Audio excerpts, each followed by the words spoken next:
ಅಮ್ಮ ಎಲೆಕ್ಷನ್ ಹೆಂಗೋನ್ವೆ ಮುಗೀತು, ಎಲೆಕ್ಷನ್ ಎಲ್ಲನೂ. ಇವಾಗ ಸೀದಾ ನಾನು ಹೋಗಿ ಅತ್ತಾಗ ಹೆಂಗೋನೂ ನಮ್ಮ ಅತ್ತೆ ಕೈ ಕಾಲು ಹಿಡ್ಕೊಂಡು ಏನೋ ಮಾಡ್ಕೊಂಡು ಮನೆಗೆ ಸೇರ್ಕೋಬೇಕಣಮ್ಮ. ನನ್ನ ಗಂಡು ಎಲ್ಲಮ್ಮ ಹೋಗಿ ಒಂದು ವಾರ 10 ದಿನ ಆಯಿತು. ಎಲೆಕ್ಷನ್ ಅವ್ನ ಮಕ್ಕ ಮುಚ್ಚೆ ಎಲೆಕ್ಷನ್ಗೆ ಓಟ್ ಹಾಕಕ್ಕೂ ಬರಲ್ವಲ್ಲಮ್ಮ. ಅವನಂತೂ ಎಷ್ಟು ಹೇಳಿ ಸಾಕಾಗೋಯ್ತು ನನಗಂತೂ. ಇವಾಗ ಬರ್ತೀನಿ, ನಾಳೆ ಬರ್ತೀನಿ, ನಾಡದು ಬರ್ತೀನಿ, ಆಮೇಲೆ ಬರ್ತೀನಿ, ಮುಂದಿನ ತಿಂಗಳು ಬರ್ತೀನಿ. ಏನು ಹಿಂಗೆ ಹೇಳ್ತಾನಲ್ಲಮ್ಮ ಅವನು ಕಾಳಿ ನನ್ನ ಮಗ. ಲೇ ಮುಚ್ಚೆ ಬಾಯಿನ, ಮುಂದಿನ ತಿಂಗಳು ಬರ್ತೀನಿ ಅಂತ ಹೇಳಿದ್ನೇನೆ ನಾನು. ರೀ ನಿಮಗೆ ಮಾನ ಮರ್ಯಾದೆ ಅನ್ನೋದೇನ ಇದ್ದಿದ್ರೆ ಎಂಟಿನ ಬಿಟ್ಬಿಟ್ಟು ಹಿಂಗೆ ಹೊಂಟೋಗ್ಬಿಡ್ತಾ ಇದ್ರ ನೀವಂತೂ. ಒಂಚೂರ ನಿಮ್ಮ ಮಾನ ಮರ್ಯಾದೆ ಐತಾ? ಅಯ್ಯೋ ನಿಮ್ಮ ಅಕ್ಕೆ ಸದ್ಯ ಓದ್ ಕುಡಿದು ಬಂದಿಲ್ವಲ್ಲ, ಅದು ನನ್ನ ಪುಣ್ಯ ಅಂತ ಅನ್ಕೊಳ್ಳಿ. ಕುಡಿದು ತೂರಾಡ್ಕೊಂಡ್ಬಿಟ್ಟು ಬಂದಿದ್ರೆ ನಾನು ಏನು ಮಾಡಬೇಕಿತ್ತೋ ಏನೋ ನಾ ಕಾಣೆ. ಸದ್ಯನೇ ಅಟ್ಟಕ್ಕೆ ಬಂದ್ರಾಗ ಅದೇ ನನ್ನ ಪುಣ್ಯ. ಹೋದ್ರೆ ಆ ಕಡೆಗೆ ಹೊಂಟೋಗ್ಬಿಟ್ರಲ್ರಿ. ದಿನ ಆಯಿತು. ಮುಚ್ಕೊಂಡಿರು, ನಾನೇನು ಎಲ್ಗೂ ಊರ್ಬಿಟ್ಟೇನು ಹೋಗ್ಲಿಲ್ಲ. ಇಲ್ಲೇನಿಯ ತೋಟದ ಮನೆ ತಗಲಿದ್ದೆ ಅಷ್ಟೇನಿಯ. ಮಂತಾಗ ಬರ್ತಿರ್ಲಿಲ್ಲ ಅಷ್ಟೇನಿಯ. ಹೆಂಗೋ ಅಪ್ಪನ ತಗೋಸಿ ಕಾಸು ಇಡ್ಸ್ಕೊಂಡು ತಿನ್ಕೊಂಡು ಓಡಾಡ್ಕೊಂಡಿದ್ದೆ. ಇಲ್ಲಿ ನಮ್ಮ ಅಜ್ಜಿ ಕಾಟವ ಯಾರು ಸಹಿಸ್ಕೊತಾರೆ ಅಂತ ಹೇಳ್ಬಿಟ್ಟು, ನಮ್ಮ ಅಜ್ಜಿ ಕಾಟ ನಿನಗೆ ಗೊತ್ತಲ್ಲ ಹೆಂಗೆ ಪ್ರಾಣ ತಿಂತದೆ ಅಂತ ಹೇಳ್ಬಿಟ್ಟು, ಅದಕ್ಕೆ ನಾನು ತಗೆ ಯಾರು ಅಂತ ಸುಮ್ಮನಾದೆ. ನೋಡಿ ಇಟ್ಟಿಗಿಟ್ಟೇನೋ ಉಣ್ಣಕ್ಕಿಕ್ಕು. ಸಾಕಾಗೈತೆ. 10 ಪೈಸೆ ದುಡಿಬೇಡ, ಆಕಾಶದಿಂದ ಉದುರು ಬಿಡ್ತದೆ ನಿನಗೆ. ಕಾಸು ಗೀಸು ಎಲ್ಲನೂ ಮ್ಯಾಲಿನ ಕೆಳಗೆ ಉದುರು ಬಿಡ್ತದೆ ತಗ ನಿನಗೆ. ತಗಳಪ್ಪ ಅಂತ ಮ್ಯಾಲಿನ ಉದುರು ಬಿಡ್ತದೆ. ನಿನ್ನ ಮಕ್ಕೆ 10 ಪೈಸೆ ದುಡಿಯೋಕೆ ಯೋಗ್ಯತೆ ಇಲ್ಲ. ಊಟ ಹಾಕು ಅಂತ ಮಾತ್ರ ನೀ ಎಟ್ಟು ಬಂದ್ಬಿಡ್ತೀಯ. ಎಲ್ಲಿಂದ ತಗೊಬಿಟ್ಟು ಬರಲಿ ಊಟವ ನಾನು? ಎಲ್ಲಿಂದ ತಗೊಬಿಟ್ಟು ಬರಲಿ ಹೇಳು? ಲೇ ಮನಿಯಾಳಿ ಮುಚ್ಕೊಂಡದ್ ಏನು ಮಾಡಿದ್ಯೋ ನೋಡಿ, ತಿಂತೀನಿ. ಓಹೋ ಈ ಒಂದು ದೌಲತ್ ಮಾಡ್ಕೊಳ್ಳಿ ಇವಳು ಅಂದ್ರೆ. ನೋಡಿರಿ ನಿಮ್ಮ ಅಮ್ಮರ್ಗೊಂದು ಹೋಗ್ಬಿಟ್ಟು ಕೇಳ್ಕೊಂಬಿಟ್ಟು ಬರೋಣ, ಅಲ್ಲೇ ಇರ್ತೀವಿ ಅಂತ ಹೇಳ್ಬಿಟ್ಟು. ನನ್ನ ಕೈಲಂತೂ ನಿಮ್ಮ ಜೊತೆ ಬ್ಯಾರೆ ಅಂತೂ ಇರೋಕ್ಕಾಗಿಲ್ಲ. ನಿಮ್ಮನ್ನು ಹಿಡಿಯೋಕನ ಆಯ್ತದ? ನನ್ನ ಕೈಲಂತೂ ಆಗಕ್ಕಿಲ್ಲ ಹಿಡಿಯೋಕ್ಕೆ. ಹೊಳಿ ಅಂದ್ರೆ ನೋಡಿರಿ ಸುಮ್ಮನೆ ನಿಮ್ಮ ಮನೆ ದೊಡ್ಡದಾಗೈತೆ. ಎಲೆಕ್ಷನ್ ಬೇರೆ ಮುಗೀತು. ನಿಮ್ಮ ಅಮ್ಮನೂ ಕೇಳ್ರಿ, ಈ ಎಲೆಕ್ಷನ್ ಮುಗೀತು ಹಿಂಗೆ ಇನ್ನೇನು ಬಂದಿರ್ತೀವಿ ಜೊತೆಯಾಗೆ ಏನಿ ಅಂತ ಕೇಳಿ ಏನು ಹೇಳ್ತಾರೋ ನೋಡೋಣ. ಜೊತೆಯಾಗೆ ಇರ್ರಿ ಅಂತಂದ್ರೆ ಅದಕ್ಕೇನು ಇನ್ನೇನು ಬೇಕು ಹೇಳು? ಹೆಂಗೋ ಜೊತೆಯಾಗೆ ಎಲ್ಲರೂ ಸಂತೋಷವಾಗಿರ್ಬೋದು. ನಾನು ಬೇಕಾದ್ರೆ ದೂರ ಇದ್ರೂ ಪರವಾಗಿಲ್ಲ, ಈಗಲೇ ಹೇಳಿದ್ದೀನಿ. ದಯವಿಟ್ಟು ನೀವು ಮಾತ್ರ ಅಲ್ಲೇ ಇದ್ಬಿಡಿ. ನಿಮ್ಮ ಕೈಲಿ ಏನು ಕೆಲಸ ಮಾಡೋಕ್ಕೂ ಆಗಲ್ಲ, ಏನೂ ಇಲ್ಲ. ಸೋಮಾರಿ ಬಡ್ಡೆತ್ತದು ಅಂದರೆ ನೀವೇನೇನಿಯ. ಅದಕ್ಕೇನಿಯ ಸುಮ್ಮನೆ ನಿಮಗೆ ಬೆಸ್ಟು ಅಂತಂದರೆ ಸುಮ್ಮನೆ ಹೋಗಿ ನಿಮ್ಮ ಅಮ್ಮವ್ರ ಮನೆಗಿರೋದು ಅಷ್ಟೇನೇನಿಯ. ಓ ನಮ್ಮ ಅಮ್ಮ ಬರ್ಬೇಡ ಅಂತ ಹೇಳಿಲ್ವೇನು? ನಮ್ಮ ಅಮ್ಮನಿಗೆ ಕರ್ದಾಗ ಬರ್ರಿ ಅಲ್ಲಿ ಗಂಟು ಬರಬೇಡಿ ಅಂತ ಹೇಳಿಲ್ವೇನು? ಈಗ ಮತ್ತೆ ಹೋಗ್ಬಿಟ್ಟು ನಾನೇನ ಹಿಂದೆ ಮುಂದೆ ಅಂತ ಹೇಳ್ಬಿಟ್ಟು ಹೋದ್ರೆ ಮಾನ ಮರುವದಿ ಉಳಿತದೇನು ನಂದು? ನಂಗೆ ಅದೆಲ್ಲ ಗೊತ್ತಿಲ್ಲ. ನೀವು ಹೋಗಿದ್ರೆ ಹೋಗಿ ಕೇಳು. ನಮ್ಮ ಅಮ್ಮ ಏನಾರ ಬಾ ಮನೆಗೆ ಅಂತಂದ್ರೆ ಹೋಯ್ತೀನಿ, ಇಲ್ಲ ಅಂದ್ರೆ ಇಲ್ಲ ಅಷ್ಟೇನೇನಿಯ. ಜಮೀನು ಕೊಟ್ಟಿರ್ವೆ ಮಾಡ್ಕೊಂಡು ತಿನ್ರಿ ಅಂತ ಹೇಳ್ತದಿ. ಮಾರಂಗಿಲ್ವಂತೆ ಏನಿಲ್ವಂತೆ, ನೀನೇ ಹೋಗಿ ಕೇಳೋಗು.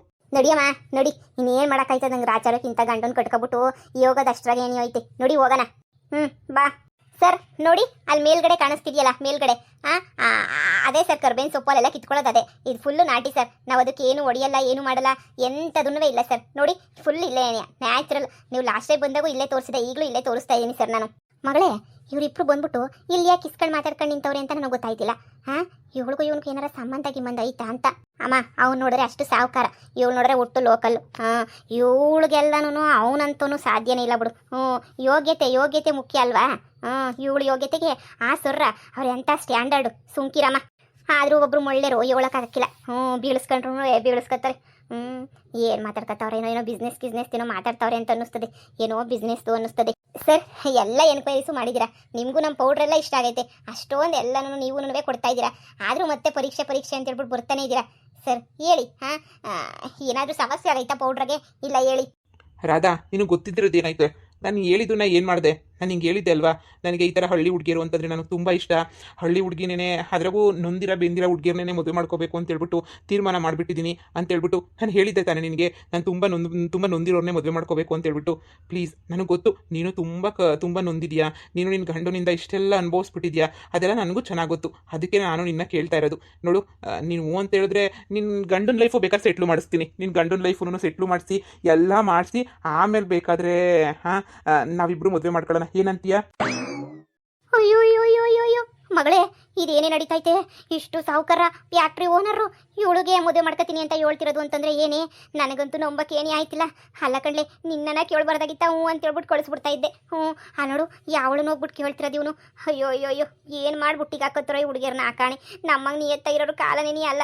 ನೋಡ್ದ ಮುಳ್ಳಿ ಹೆಂಗೆ ಒಳಗೆ ಬುಟ್ಟಿಗೆ ಹಾಕೊಂಡವಳೆ ಅಂತ ಹೇಳ್ಬಿಟ್ಟು. ಸರ್ ನಾನು ಅವತ್ತೇ ಹೇಳ್ದೆ ಅಲ್ವಾ ಸರಿ, ಮತ್ತೆ ಮದುವೆ ಮಾಡ್ಕೊಳ್ಳೋದು, ಮತ್ತೆ ಇದೆಲ್ಲ ಕಷ್ಟಪಡೋದು, ಮತ್ತೆ ಹುಡುಗರನ್ನ ನಂಬೋದು ಇದೆಲ್ಲ ನಂಗೆ ಇಷ್ಟ ಇಲ್ಲ ಸರ್. ನಾನೇ ಒಂಟಿ ಜೀವನ ಮಾಡಬೇಕು ಅಂತ ನಿರ್ಧಾರ ಮಾಡ್ಕೊಂಡು ಒಂಟಿ ಜೀವನನೇ ಮಾಡ್ತಾ ಇದ್ದೀನಿ. ಇಷ್ಟೆಲ್ಲ ಒಂಟಿ ಜೀವನ ಮಾಡಬೇಕಾದ್ರೆ ಸುಮ್ಮನೆ ಯಾಕೆ ಸರ್ ಅದೆಲ್ಲನೂ? ಸರ್ ನಂಗೆ ಅದೆಲ್ಲ ಏನೂ ಇಷ್ಟ ಇಲ್ಲ, ಸರಿನಾ? ನೋಡಿ ನೀವು ಬಲವಂತ ಮಾಡಲ್ಲ ಅಂತ ಹೇಳಿದ್ದೀರಾ. ಇಲ್ಲಿ ತನಕ ಪಾಪ ನೀವೇನು ಬಲವಂತನೂ ಮಾಡಿಲ್ಲ. ಆದ್ರೂ ಸರ್ ಬೇಡ, ನನ್ನ ಜೀವನದಾಗ ತುಂಬ ನೊಂದುಬಿಟ್ಟಿದ್ದೀನಿ. ಈಗ ಆರಾಮಾಗಿದ್ದೀನಿ ಸರ್. ಯಾರು ಸವಾಸನ ಮಾಡಿದಾಗ ನೆಮ್ಮದಿಯಾಗಿದ್ದೀನಿ ನಾನಂತೂ. ಆ ನೆಮ್ಮದಿ ಅಷ್ಟೇ ಬೇಕಿರೋದು ನನಗೆ. ನಿಮ್ಗೆ ಅವತ್ತೂ ಹೇಳ್ದೆ ನಂದು ಇನ್ನೂ ಗಿವರ್ಸ್ ಅಂತ ಏನು ಡೈವರ್ಸು ಏನೂ ಆಗಿಲ್ಲ. ಸುಮ್ಮನೆ ಹಂಗೆ ಇದ್ದೀನಿ ಅಷ್ಟೇ. ನಮ್ಮ ಅತ್ತೆ ನನ್ನ ಮಗಳು ಥರ ನೀನೇ ನೋಡ್ಕೊತಾವ್ರೆ. ನಂಗೆ ಇದೆಲ್ಲ ಇಷ್ಟ ಇಲ್ಲ ಸರ್. ನೀವು ಬೇಜಾರೇನು ಮಾಡ್ಕೊಳಕ್ಕೆ ಹೋಗ್ಬೇಡಿ ಸರಿನಾ. ನಮ್ಮ ಅತ್ತೆದು ಬೇರೆ ಎಲೆಕ್ಷನ್ ರಿಸಲ್ಟ್ ಐತೆ ನಾಳೆ, ಅದ್ರದ್ದು ಬೇರೆ ನಮ್ಮದು ಸ್ವಲ್ಪ ಇದೈತೆ. ಈ ಟೈಮಾಗಿ ಇದೆಲ್ಲ ನಂಗೆ ಬೇಜಾರಾಗೋ ಥರ ಮಾತಾಡಬೇಡಿ ಸರ್. ಹಬ್ಬ ಇವಳೆಲ್ಲ ಒಪ್ಕೊಬಿಡ್ತಾಳೋ, ನನಗೆ ಚಾನ್ಸ್ ಮಿಸ್ ಆಯ್ತು ಅಂತ ಬೇಜಾರಾಗಿತ್ತು ಕಣಮ್ಮ. ಅಮ್ಮ ಇವನೇನಾರು ನಾನು ಬಂದು ಹಿಂಗೆ ಕೇಳ್ಬಿಟ್ಟಿದ್ರೆ ನಾನಂತೂ ಅಂತ ತಾಳಿ ಕಟ್ಸ್ಕೊಬಿಡ್ತಿದ್ದೆ ಬೇಕಾರೆ. ಹೀಗಿರೋ ಗಂಡ ನಾಳೆಯ ಗಂಡನ ಯಾರ ನನ್ನ ಮಗನ ಇಕ್ಕೊಂಡು ಸಾಯ್ತಾರೆ. ಯಾವಾಗೂ ಕುಡಿದು ಬರ್ತಾನೆ 10 ಪೈಸೆ ಸಂಪಾದನೆ ಮಾಡೋಕ್ಕಿಲ್ಲ. ಅಂತನ ಜೊತೆ ಬಾಳೋದಕ್ಕಿನ್ನೂ ಇಂಥವ್ರ ಜೊತೆ ಬಾಳೋದೇನಿಯ ಎಷ್ಟೋ ವಾಸಿ. ನನಗೂ ಹಂಗೆ ಅನ್ನಿಸ್ತಾಯ್ತು ಮಗಳೇ, ಹೆಂಗೋ ಆರಾಮಾಗಿ ಏನೇ ಇರ್ಬೋದಿತ್ತು ಇವನ ಜೊತೆ. ಇವಳಿಗೆ ಅದೇನೋ ಅದೃಷ್ಟ ಇಲ್ಲ ಅನ್ನಿಸ್ತದೆ. ಮಗಳೇ ನೀನನ್ನ ಟ್ರೈ ಮಾಡ್ಬಿಟ್ಟು ಇವನ ಜೊತೆ ಇರೋಕ್ಕನ್ನ ಪ್ರಯತ್ನ ಪಡೆ. ಹೋಗಿ ಏನೋ ಒಂದು ಮಾಡು ಸರಿನಾ. ನೋಡು ನಮ್ಮ ಥರ ಬಾಳೋದು ಬೇಡ. ನಿನ್ನ ಗಂಡು ಸರಿ ಇಲ್ಲ, ನಿನ್ನ ಗಂಡಿನ 10 ವರ್ಷ ಹೋದ್ರು ಹಿಂಗೆ ನೀನು ಬಾಯ್ ಬಡ್ಕೊಂಡು ಜೀವನ ಮಾಡಬೇಕಾಯ್ತದೆ. ನನ್ನ ಮಾತು ಕೇಳು. ಇದೆಲ್ಲ ಟೈಮು ಸರಿ ಇಲ್ಲ ನೋಡು, ನಮ್ಮ ಟೈಮ್ ಸರಿ ಇಲ್ಲ. ಅದಕ್ಕೆ ನೀನು ಇವನ್ನ ಕಟ್ಕೊಂಡು ಸರ್ ಮಾಡ್ಕ. ಸರಿ ರಾಧಾ, ನಿನಗೂ ಗೊತ್ತು ನಾನು ಜಾಸ್ತಿ ಫೋರ್ಸ್ ಮಾಡಲ್ಲ ಅಂತಲೂ ಹೇಳಿದ್ದೆ ನಾನು. ಆದರೂ ಒಂದ್ಸಲ ನೆನಪಿಸ್ಬೇಕಲ್ಲ, ನೀನಂದರೆ ಇಷ್ಟ ಅಂತ ಹೇಳ್ಬಿಟ್ಟು ಅದಕ್ಕೆ ನೆನಪಿಸ್ತಾ ಇದ್ದೀನಿ ಅಷ್ಟೇ. ಏನಿವೆ ತುಂಬ ಚೆನ್ನಾಗೇ ಹೋಗ್ತೈತೆ. ನಿಂದೆಲ್ಲನೂ ಪೌಡರ್ ಮಾಡಿರೋದೆಲ್ಲ ತುಂಬ ಇಷ್ಟ ಆಗ್ತೈತೆ, ತುಂಬ ಚೆನ್ನಾಗಿ ಸೇಲ್ ಆಗ್ತೈತೆ. ಎಲ್ಲನೂ ನನಗೆ ನಿನ್ನ ಕಡೆಯಿಂದ ಯಾವ ಕಂಪ್ಲೇಂಟೂ, ನಿನ್ನ ಐಟಮ್ಸಿಂದ ಯಾವ ಕಂಪ್ಲೇಂಟ್ಸೂ ಇಲ್ಲ. ಅದೇ ಜಸ್ಟ್ ನೀನು ನೋಡ್ದಂಗೆ ಆಗುತ್ತಲ್ವಾ, ನಿನ್ನ ಹತ್ರ ಮಾತಾಡ್ದಂಗೆ ಆಗುತ್ತಲ್ವಾ ಅಂತೇಳ್ಬಿಟ್ಟು ಜಸ್ಟ್ ಬಂದೆ ಅಷ್ಟೇ. ಓಕೆ, ನಾಳೆ ಎಲ್ಲನೂ ನೀವೆಲ್ಲ ಹ್ಯಾಪಿ ಮೂಮೆಂಟಲ್ಲಿ ಇದ್ದೀರಾ ಅಂತ ಅನ್ಸುತ್ತಲ್ಲ. ನಾಳೆ ಎಲೆಕ್ಷನ್ ಪಕ್ಕ ಗೆಲ್ತಂದ್ರೆ ಓಕೆ, ನಾನು ಇರ್ತೀನಿ ಬಿಡಿ. ಚೆನ್ನಾಗಿ ಪಾರ್ಟಿ ಮಾಡ್ಕೊಂಡ್ಬಿಟ್ಟು ಆಮೇಲೆ ನಿಧಾನಕ್ಕೆ ಹೋದ್ರು ಆಯ್ತಲ್ವಾ. ಸರ್ ಇರ್ರಿ ಸರ್. ಅಯ್ಯೋ ನಾನು ಬ್ಯಾಡ ಅಂತ ಹೇಳ್ತೀನ ಸರ್. ಫ್ರೆಂಡ್ ಆಗಿ ಏನೇ ಇರೋಣ, ಬ್ಯಾಡ ಅಂತಂದ್ರೆ ಯಾರು? ನನ್ನ ಗಂಡಂಗೂ ಇವಾಗೆಲ್ಲ ಅರ್ಥ ಆಗ ಅಂತ ಟೈಮ್ ಎಲ್ಲ ಬಂದೈತೆ. ಎಲ್ಲನೂ ಅರ್ಥ ಆಯ್ತದೆ ನನ್ನ ಗಂಡಂಗೂ. ಅವನು ನೋಡೋಣ, ಟೈಮ್ ಎಲ್ಲ ಬಂದು ಇದು ಮಾಡಿದ್ರೆ ಆಯಿತು. ಸರಿ ನೀವು ಇಲ್ಲೇ ಇರ್ರಿ. ನಮ್ಮ ಅತ್ತೆಗೂ ಏನು ಅಭ್ಯಂತರ ಇಲ್ಲ ಅಲ್ವಾ? ನೀವು ಅಂದ್ರೆ ಅವತ್ತಿಂದನೂ ಗೊತ್ತಿರೋನೇನೆ, ಬೇಡ ಅಂತ ಯಾಕೆ ಹೇಳ್ತಾರೆ? ಆರಾಮಾಗಿರಿ ಮಗಳೇ. ಇವನು ಹೇಳಿಲ್ವಾ ನೊಂದಿರೋರು ಬೆಂದಿರೋರನ್ನ ಮದುವೆ ಮಾಡ್ಕೋಬೇಕು ಅಂತ ಇದ್ದೀನಿ ಅಂತ ಹೇಳ್ಬಿಟ್ಟು. ನೀನು ನೊಂದು ಬೆಂದು ಸೋತೋಗ್ಬಿಟ್ಟಿದ್ಯಾ. ನಿನ್ನೇನೇ ಮದುವೆ ಮಾಡ್ಕೊಂಡ್ರೇನು ಬೇಡ ಅಂತದ? ಅವಳಿಗಿನ್ನ ನೀನೇ ಸಂದಕ್ಕಿದ್ಯಾ, ಸುರ ಸುಂದರಂಗಿ ಇದ್ದಂಗಿದ್ಯಾ. ಅವಳೇನು ಮೂದೇವಿ ಥರ ಅವಳೆ. ಆದ್ರೂ ಲೆಕ್ಕ ಹಾಕಿ ಹೋಗಿ ಅವಯ್ಯ ಅವಳಿಂದ ಬಿದ್ದಿರೋದು. ಬಂದ್ಬಿಟ್ಟು ನಿನ್ನೆ ಕೇಳಿದ್ರೆ ಸಂದಾಕಿರೋದು. ಹೋಗತ್ತಗೆ ಸದ್ಯ ಅವಳು ರಿಜೆಕ್ಟ್ ಮಾಡೋದಲ್ಲ ಬೇಡ ಅಂತ ಹೇಳ್ಬಿಟ್ಟು. ಅದೇ ನೀನು ನನಗಂತೂ ಖುಷಿ ಆಯ್ತಿರೋದು. ಬೇಡ ಅಂತ ರಿಜೆಕ್ಟ್ ಮಾಡ್ಬಿಟ್ಲೆ ಅಂತ ಹೇಳ್ಬಿಟ್ಟು. ಬೇಕು ಅಂದ್ಬಿಟ್ಟಿದ್ರೆ ಅಯ್ಯೋ ಶಿವನೇ ಕತೆ ಒಂದು ಕತೆ ಆಗಿರೋದು. ಆಮೇಕಿದ್ದ ನಿನಗೆ ಚಾನ್ಸೇ ಮಿಸ್ ಆಗೋದು ನೋಡು. ಸರಿ ಓಕೆ ಆಯಿತು. ಅದೇನೋ ನಿಮ್ಮ ಕೈಯಾರೆ ಕ್ಯಾರೆಟ್ ಹಲ್ವಾ ಮಾಡ್ತೀನಿ ಅಂತ ಹೇಳ್ತಿದ್ರಲ್ಲ, ಸ್ಪೆಷಲ್ಲ ಕ್ಯಾರೆಟ್ ಹಲ್ವನ ಮಾಡಿಕೊಟ್ರೆ ನಾವು ಸ್ವಲ್ಪ ಟೇಸ್ಟ್ ಮಾಡ್ತಾ ಇದ್ವಿ. ಅಯ್ಯೋ ಸರ್ ಅದಕ್ಕೇನಂತೆ? ಅಯ್ಯೋ ಬನ್ನಿ ಸರ್, ಬನ್ನಿ ಕ್ಯಾರೆಟ್ ಹಲ್ವಾ ತಾನೆ, ನಾನು ಮಾಡ್ಕೊಡ್ತೀನಿ ಬನ್ನಿ. ಬನ್ನಿ, ನಾನು ನೋಡ್ತೀನಿ ಯಾವ ಥರ ಕ್ಯಾರೆಟ್ ಹಲ್ವಾ ಮಾಡ್ತೀರಾ, ನಾನು ಯಾವ ಥರ ಹೆಲ್ಪ್ ಮಾಡಬೇಕು ಅಂತ. ಸ್ವಲ್ಪ ನಾನು ಹೆಲ್ಪ್ ಮಾಡ್ತೀನಿ. ಅಯ್ಯೋ ಸರ್, ಅಯ್ಯೋ ಒಳ್ಳೆ ಹೆಲ್ಪ್ ಅಂತ ಇದಾಯಿತು. ನೀವೇನು ಹೆಲ್ಪ್ ಮಾಡೋದು ಬೇಡ, ನೀವು ಆರಾಮಾಗಿರಿ. ನಾನು ನೋಡ್ಕೊತೀನಿ ಎಲ್ಲ ಅಂತ ಹೇಳಿದ್ದೀನಿ ತಾನೆ. ಆದರೂ ನೀವು ಅದು ಮಾಡ್ತೀನಿ ಇದು ಮಾಡ್ತೀನಿ ಹೆಲ್ಪ್ ಮಾಡ್ತೀನಿ ಅಂತಂದರೆ ಏನು ಹೆಲ್ಪ್ ಮಾಡೋದು ಬೇಡ ಸರ್. ಓಕೆನಾ? ನಾನು ನೋಡ್ಕೊತೀನಿ ಬನ್ನಿ. ಇಲ್ಲ ಬನ್ನಿ, ನಾನು ಹೆಲ್ಪ್ ಮಾಡ್ತೀನಿ. ಇಬ್ರು ಜೊತೆಗೆ ಮಾಡೋಣ, ಏನಾಗುತ್ತೆ? ಫ್ರೆಂಡ್ಸ್ ಅಂತ ನೀವೇ ಹೇಳಿದ್ದೀರಲ್ವಾ? ಹಾಂ ಹೇಳಿದ್ದೀನಿ. ಸರಿ ಬನ್ನಿ, ನಮ್ಮ ಕಿಚನಲ್ಲೇ ಮಾಡೋಣ. ಪೌಡರ್ ರೆಡಿ ಮಾಡ್ತೀನಿ, ಅಲ್ಲಿಗೇನೆ ಎಲ್ಲ ಐಟಮ್ಸು ತೊಗೊಬರ್ತೀನಿ, ಅಲ್ಲೇ ಏನೇ ಮಾಡೋಣ. ಸರಿ ಆಯಿತು. ಅಮ್ಮ ನೋಡ್ದೆ ಮನೆಯಾಳಿ ಹೆಂಗೆ ಕ್ಯಾಚ್ ಹಾಕೊಂಡೋಳು. ಇವಾಗ ಗೊತ್ತಾಯ್ತಾ ಅವಳು ಬಿಸ್ನೆಸ್ಗೆಲ್ಲ ಏನು ದೊಡ್ಡ ಮೋಟಿವೇಶನ್ ಅಂತ ಹೇಳ್ಬಿಟ್ಟು. ನನ್ನ ಮಗ ಎಲ್ಲ ಇವನೇನೇ ಸಹಾಯ ಮಾಡಿಬಿಟ್ಟು ಅವಳು ಸ್ಕೂಟಿ ತಗೊಳಂಗೆ ಮಾಡೋನಿ, ಎಲ್ಲ ಚೆನ್ನಾಗಿ ಆಗಂಗೆಲ್ಲ ಮಾಡಿಬಿಟ್ರದು. ನೋಡ್ದೆ ಹೆಂಗೆ ಅಂತ ಹೇಳ್ಬಿಟ್ಟು. ನನಗಂತೂ ಎಷ್ಟು ಬೇಜಾರಾಯ್ತಾಯ್ತು ನನಗೆ ದೇವ್ರಣೆ ಅಂತಂದರೆ ನಂಗೆ ಹೇಳ್ಕೊಳಕ್ಕಾಯ್ತಿಲ್ಲ. ನಂಗೆ ಅಷ್ಟು ಬೇಜಾರಾಯ್ತಾಯ್ತು ನನಗಂತೂ. ಮನೆಯಾಳ್ರು ಅಂದರೆ ಮನೆಯಾಳ್ರು. ನನಗಂತ ಚಾನ್ಸ್ ಎಲ್ಲೂ ಸಿಗೋದಿಲ್ಲ. ಈ ನನ್ನ ಗಂಡ ಇವನು ನನ್ನ ಗಂಡ ಇವನೇ ಕಟ್ಕೊಂಡು ಸಾಯ್ಬೇಕು ನಾನಂತೂ. ಅಮ್ಮ ನನಗೂ ಇವನು ಕಟ್ಕೊಂಡು ಸಾಕಾಗೈತಿ. ಇವನು ಬಿಟ್ಬಿಟ್ಟು ಬೇರೆ ಕಡೆ ಎಲ್ಲ ಓಡೋಗ್ಬಿಡೋಣ ಅಂತ ಅನ್ಸ್ಬಿಟ್ಟೈತಿ. ಅಂಥದ್ದು ಏನೋ ಚಾನ್ಸ್ ಸಿಕ್ಬಿಟ್ರೆ ಗ್ಯಾರಂಟಿ ಬಿಟ್ಟು ಹೊಂಟೋಗ್ಬಿಡ್ತೀನಿ ಕಣಮ್ಮ. ಒಂದು ಚಾನ್ಸ್ ಸಿಕ್ಕರೂ ಸಾಕು. ಅಮ್ಮ ಇವರೇನೇ ನನ್ನೇ ಒಪ್ಕೊಳ್ಳಂಗಾದ್ರೆ ಚಂದಾಕಿರಕ್ಕಿಲ್ವೇನಮ್ಮ? ಮಗಳೇ ಅದೆಲ್ಲ ಕುಂತಿದ್ದ ಜಾಗದಾಗ ಹಾಕಿಲ್ಲ. ನಾವು ಎಲ್ಲ ಥರನೂ ಪ್ಲಾನ್ ಮಾಡಬೇಕು. ಸುಮ್ಮನೆ ಕುಂತ್ಕೊಬಿಟ್ಟು ನೀನು ಹಂಗೆ ಮಾಡೋಣ ಹಿಂಗೆ ಮಾಡೋಣ ಅಂತ ಆಗಲ್ಲ. ತಲೆ ಉಪಯೋಗಿಸ್ಬೇಕು. ನೋಡು ಈ ನನ್ನ ಮಗನ ಕಟ್ಕೊಂಡು ದೊಡ್ಡದಾಗ ಗಂಡ ಅಂತ ಅನ್ಕೊಂಡು ಕಟ್ಕೊಂಡು ಏನು ಬಂತು ನಿನಗೆ ಲಾಭ? ಅಂಥವ್ನು ಯಾರನ್ನ ಒಬ್ಬರನ್ನ ತಗ್ಲಾಕೊಂಡಿದ್ರೆ ಅಯ್ಯೋ ದುಡ್ಡು ಬೇಜಾನಿರೋದ ನಿನಗಂತೂ. ನೋಡು ಏನು ಮಾಡ್ತೀಯೋ ಮಾಡು. ನೋಡು ಜೀವನದಾಗ ಖುಷಿಯಾಗಿರ್ಬೇಕು. ಇರೋದೊಂದೇ ಜೀವನ, ಜಾಸ್ತಿ ಟೆನ್ಷನ್ ತಗೊಂಡು ಇದು ಮಾಡೋಕೆ ಹಾಕಿಲ್ಲ. ಒಂದೇ ಜೀವನ ಎಲ್ರಿಗೂ ಇರೋದು. ನಡಿ ಸುಮ್ಕೇನಿಯ ಹೋಗಿ ನೆಮ್ಮದಿಯಾಗಿ ಅವನನ್ನು ಕಟ್ಕೊಳ್ಳಿವಂತೆ. ಏನೋ ಅದಕ್ಕೊಂದು ಪ್ಲಾನ್ ಮಾಡೋಣ. ಲೇ ಪ್ರೇಮಿ, ಅಡುಗೆ ಮಾಡಿ ಅಂತ ಹೇಳಿದ್ರೆ ಇಲ್ಲಿ ಬಂದಿಲ್ಲಿಯೇ ಮಾತಾಡ್ಕೊಂಡು ನಿಂತ್ಕೊಂಡಿದ್ದೀಗ ಇಲ್ಲಿಯೇ. ರೀ ರಾತ್ರಿ ಸಾರೈತೆ, ಅದನ್ನ ಯಾಕಂತ ತಿನ್ನೋಗ್ರಿ. ಇದು ಯಾಕೆ ಹಿಂಗೆ ಸಾಯ್ತೀರಾ? ನೀವು ಉದ್ದಾರ ಆಗಕ್ಕಿಲ್ಲ, ಉದ್ದಾರ ಆಗೋರ್ನೂ ಬಿಡೋದಿಲ್ಲ. ನಿಮಗೆ ಬರೀ 3 ನೀವು ಕುಡ್ಕೊಬಿಟ್ಟು ಬಂದಾಗೆಲ್ಲನೂ ಎಗ್ ರೈಸು ಆಮೇಲಿಂದ ಕಬಾಬ್ ಮಾಡ್ಕೊಂಡು ಕುತ್ಕೊಂಡಿರ್ತೀನಿ. ಬೇರೆ ಟೈಮಾಗ ಎಲ್ಲನೂ ನಿಮಗೆ ಅಡುಗೆ ಮಾಡ್ಕೊಂಡು ಕುತ್ಕೊತೀನಿ. ಹೋಗಿ ಸುಮ್ಕೇನಿಯ ನನ್ನ ಮೇಲೆ ರೈಜ್ ಮಾಡ್ತಿದ್ದೇನೆ.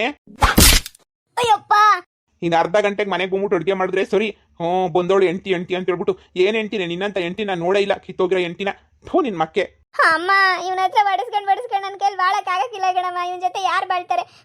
ಬಡಿಸ್ಕೊಂಡು ಹೆಂಗೆಂಗೋ ಅನ್ನಿಸ್ಕೊಂಡು ನನ್ನ ಕೈಲಿ ಆಗೋದಿಲ್ಲ ಅಂದರೆ ಆಗೋದಿಲ್ಲ ಅಷ್ಟೇನೇ. ನನ್ನ ಕೈಲಂತೂ ಯಾರು ಸಾಯ್ತಾರೆ ಹೇಳು? ಹೀಗೆಲ್ಲ ಬಡಿಸ್ಕೊಂಡು ಸಾಯಕ್ಕೆ ಹೆಂಗೆ ಕೊಡ್ತಾನೆ ನೋಡಿ ಏಟುಗಳನ್ನ. ನಾನಂತೂ ಈ ಫ್ಯಾಕ್ಟ್ರಿ ಓನರ್ನೇನೇ ಮದುವೆ ಮಾಡ್ಕೊತೀನಿ. ಅದೇನಾದರೂ ಪರವಾಗಿಲ್ಲ, ಹೆಂಗಾದ್ರೂ ಪರವಾಗಿಲ್ಲ, ಫ್ಯಾಕ್ಟ್ರಿ ಓನರ್ನೇನ ಮದುವೆ ಮಾಡ್ಕೊಳ್ಳೋದು. ನಾನು ಹೇಳ್ತಿದ್ದೆಯಲ್ಲ, ಈ ನನ್ನ ಮಗು ನುಗ್ಗುತ್ತು ಬಿಸಾಕೆ ಅಂದರೆ ನೀನೇ ಇನ್ನು ಅಯ್ಯೋ ಅಂತ ಕಚ್ಕೊಂಡಿರೋದು. ಮತ್ತೆ ಜಮೀನು ಮಾರಿದ ತಕ್ಷಣ ದುಡ್ಡು ಬರ್ತದೆ ಅಂತೆ. ದುಡ್ಡೇನ ಬಂತ ನಿನಗೆ?